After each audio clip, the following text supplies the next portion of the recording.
ಯುವ ಜನತೆ ರಸ್ತೆ ನಿಯಮಗಳನ್ನು ಕಡ್ಡಾಯವಾಗಿ ಪಾಲಿಸಬೇಕು. ನ್ಯಾಯಾಧೀಶೆ ಲಕ್ಷ್ಮೀದೇವಿ ಕರೆ. ಇಂದಿನ ದಿನಗಳಲ್ಲಿ ಸಂಭವಿಸುತ್ತಿರುವ ರಸ್ತೆ ಅಪಘಾತದಲ್ಲಿ ಅತಿ ಹೆಚ್ಚು ಯುವಕರು ಬಲಿಯಾಗುತ್ತಿರುವುದು ಆತಂಕಕಾರಿ ವಿಷಯ. ಇದಕ್ಕೆ ಮುಖ್ಯ ಕಾರಣ ಸಂಚಾರಿ ನಿಯಮಗಳ ಬಗ್ಗೆ ನಿರ್ಲಕ್ಷ್ಯ ವಹಿಸುವುದು.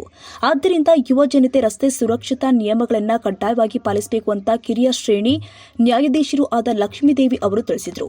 ವಿಜಯನಗರ ಜಿಲ್ಲೆಯ ಕೂಡ್ಲಿಗಿ ಪಟ್ಟಣದ ಪರಿಶಿಷ್ಟ ಪಂಗಡಗಳ ಕಲ್ಯಾಣ ಇಲಾಖೆಯ ಯುವಕರ ವಸತಿ ನಿಲಯದಲ್ಲಿ ಆಯೋಜನೆ ಮಾಡಲಾಗಿದ್ದ ಕಾನೂನು ಅರಿವು ನೆರವು ಹಾಗೂ ರಾಷ್ಟ್ರೀಯ ಯುವ ದಿನೋತ್ಸವ ಕಾರ್ಯಕ್ರಮವನ್ನು ಉದ್ಘಾಟಿಸಿ ಮಾತನಾಡಿದರು.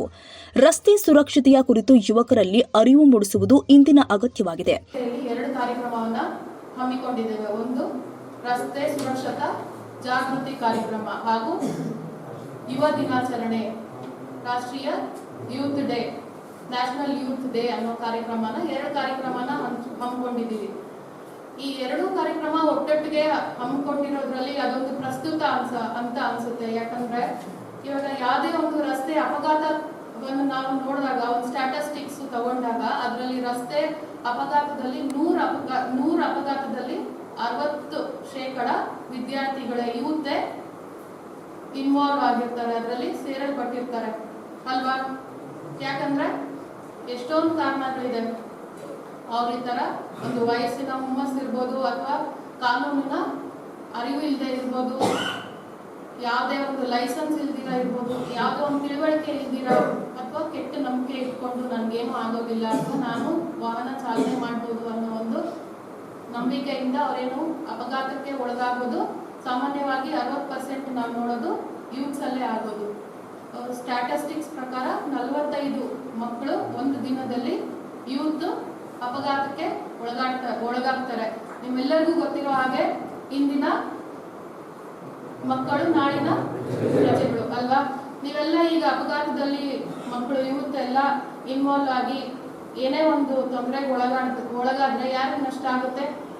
ಆ ಒಂದು ಯುವಕರು ಇರ್ತಾರಲ್ಲ, ಅವ್ರ ಕುಟುಂಬದವ್ರಿಗೂ ಆಗುತ್ತೆ ಹಾಗೂ ರಾಷ್ಟ್ರಕ್ಕೂ ಅದೊಂದು ತೊಂದರೆ ಆಗುತ್ತೆ ಅಲ್ವಾ?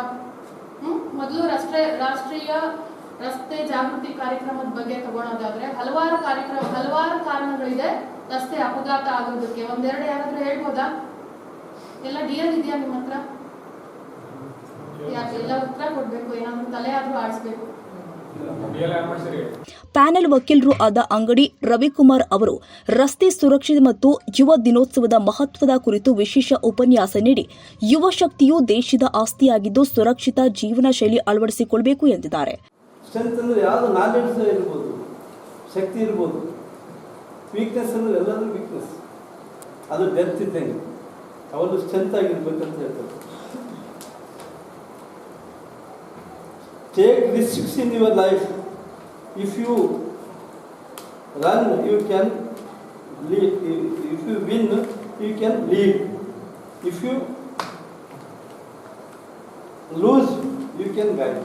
ಇದು ಅರ್ಥ ಏನಂದರೆ, ನೀವು ಯಾವುದೇ ಒಂದು ಸಾಧನೆ ಮಾಡಬೇಕಂದ್ರೆ ಗೆದ್ದರೆ ಏನು ಮಾಡ್ತೀವಿ, ನೀವು ಲೀಡರ್ಶಿಪ್ ಲೀಡಿಂಗ್ ತೊಗೊಳ್ತೀರಿ. ಸೋತ್ರೆ ಗೈಡ್ ಮಾಡ್ಬೋದು. ನಾನು ಇಂಥದ್ರಿಂದ ಸೋತಪ್ಪ, ಈ ಥರ ಮಾಡಬೇಕು ಇನ್ನೊಬ್ರಿಗೆ ಹೇಳ್ಬೋದು, ತಪ್ಪೇನಾಗಲ್ಲ.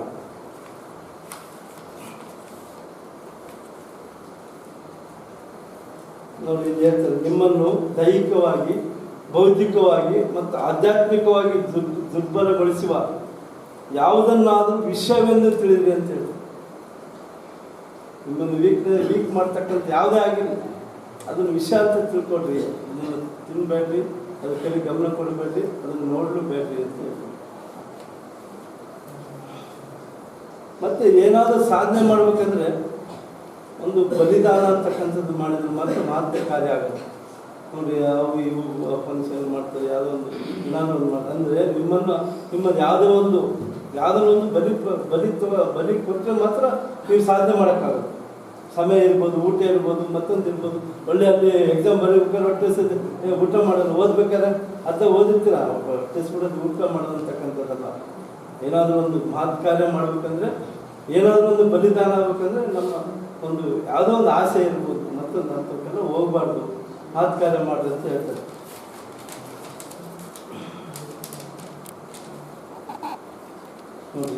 ಈ ಕಾರ್ಯಕ್ರಮವನ್ನು ಕೂಡ್ಲಿಗಿ ನ್ಯಾಯಾಲಯ ಇಲಾಖೆ, ಕಾನೂನು ಅರಿವು ನೆರವು ಸಮಿತಿ ಹಾಗೂ ಪರಿಶಿಷ್ಟ ಪಂಗಡಗಳ ಕಲ್ಯಾಣ ಇಲಾಖೆ ಸಹಯೋಗದಲ್ಲಿ ಹಮ್ಮಿಕೊಳ್ಳಲಾಗಿತ್ತು.